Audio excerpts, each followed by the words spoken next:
So, Fuji, everybody's favorite camera company. A lot of people don't know this, but Fuji stands for Forget Underwear. Jesus, Irene.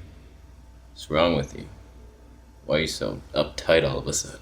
So Fuji releases a pretty darn capable video camera, possibly the most capable mirrorless we have right now. It's like up there with the GH5. It ain't full frame, but it's close. It's close, and we probably don't need it. I think APS-C might be the sweet spot for video shooters, just because it's a little lighter, although Fuji has some heavy-ass lenses. What are you, weightlifters, Fuji? Fuji fans are so strong right now. Fantastic little camera though, and it's pretty affordable. So it's like, wow, well done, Fuji. But what happened to the XH1? What about all the people that just bought that? It was your video flagship camera, and you just stabbed everybody in the back with a butter knife. That hurts more than a real sharp one because it goes in slower, and if you twist it, and then you spread that on toast, that ain't gonna be good for it. Let's move on to the review. Fuji, your image stabilization is less stable than a three-legged coffee table. Is that what we're doing? What happened to my mohawk? What's with the side elf shit? We ruined it. We ruined it. So, first of all, let's just get this out of the way. Fuji... I don't even know what the camera's called. The Fuji XT3 is a photographer's camera. It's mainly a photographer, but this is just like the Panasonic G9. It's a photographer's camera, but then you put in some kick-ass video features and then video shooters are gonna be interested. So you can't just say that, oh, it's a photo camera. So if it's lacking in the video specs, it's like, no, but it's a photo. No, it should all be hybrid. Give me good photos, give me excellent video, and we got something. Those lens flares from a lamp are so dramatic. Oh, they sparkle.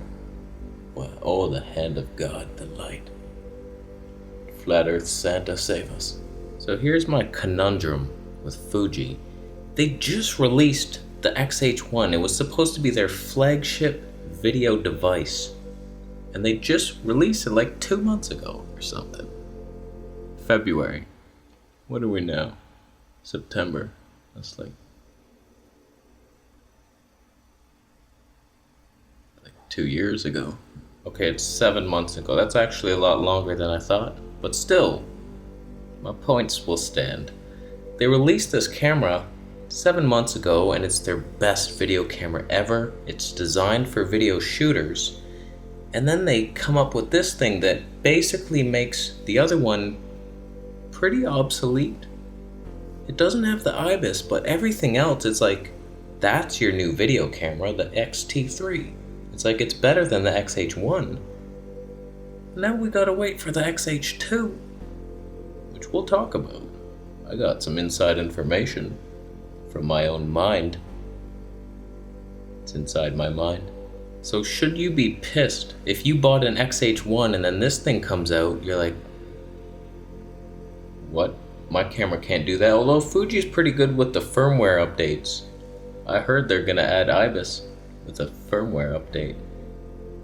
It already had IBIS. They actually already did that. The XH1 came out and then they upgraded the XT2 with the firmware update that basically made the XH1 obsolete. Almost, except the IBIS. I'd be a little offended. You buy the video camera and then they release a photo camera that beats your video camera. It's like a sucker punch to the spinal column. You don't see those coming. How are you going to avoid it? You can't. Unless you wear armor on your spine, which I do, but that's just because I've been attacked by so many monkeys that just, you try to feed them a banana and they hit your spine. It's their go-to move. I don't know what this has to do with the video, just let it happen. Now here's where things might get exciting. Because still, although the XT3 is amazing on paper, I have some problems with it. Obviously, it lacks the IBIS, so that sucks. And it's the Fuji glass that doesn't really have the stabilization. The good glass doesn't have it. Their wide angle glass doesn't have it. Their newest 8 to something, no stabilization, and it's really heavy. That's a bad combination. You're like struggling. So it's like, it's not a good combination for at least handheld work. No flippy screen. Jesus, Mother Murphy. When are we gonna get it? I want a bigger one too. I'm no longer just demanding a flippy screen. I want at least a 4-incher, 4.5. That's plenty big. Anybody that says 4.5 inches is too small doesn't know physics. So I have some demands. I do believe they're gonna trickle down this technology from the XT3 into the upcoming the XH2. It will come out. It'll have all these features plus IBIS, and they're gonna put that newly designed flip up but also flips out screen of the XT100, I believe. Why didn't they just use that in all your cameras now? It's the best of both worlds. It flips up for your photographer assholes, and then it flips out for us video shooters. Why didn't you do it? You even teased us, saying, oh, we can articulate it the other way. Is that what you wanted? I think it's a troll move. Like, they're just messing with us. So if Fuji gets their shit together, puts out the XH2 with IBIS, flippy screen, and all the XT3 specs, all these goddamn numbers and letters mixed together is doing my brain in. If they do that, I would be intrigued. Fuji has some nice colors. Their autofocus seems a bit jerky from what I'm seeing. Like, it tracks you good, but it's like up. And we're there, and then it backs away. Okay, we good? It's better than this mother hat asshole though. But this one can do that. Take that. Take that. I still love this little guy, the Panasonic G85, with my manual focus only lens. Because I knew the autofocus was so terrible, I was like, I'll just buy this manual focus lens. That's how I used to operate my G7X. I'd tap on myself, acquire focus like that, and then press the autofocus button to lock it. And then I'd be good to go.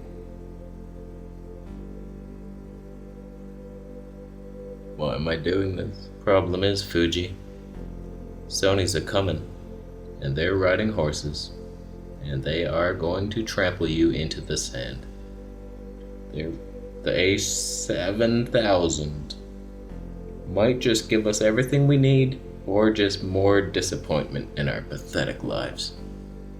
I don't know. It seems like the perfect camera, and I do have my eye on a couple lenses if it does end up being that perfect camera.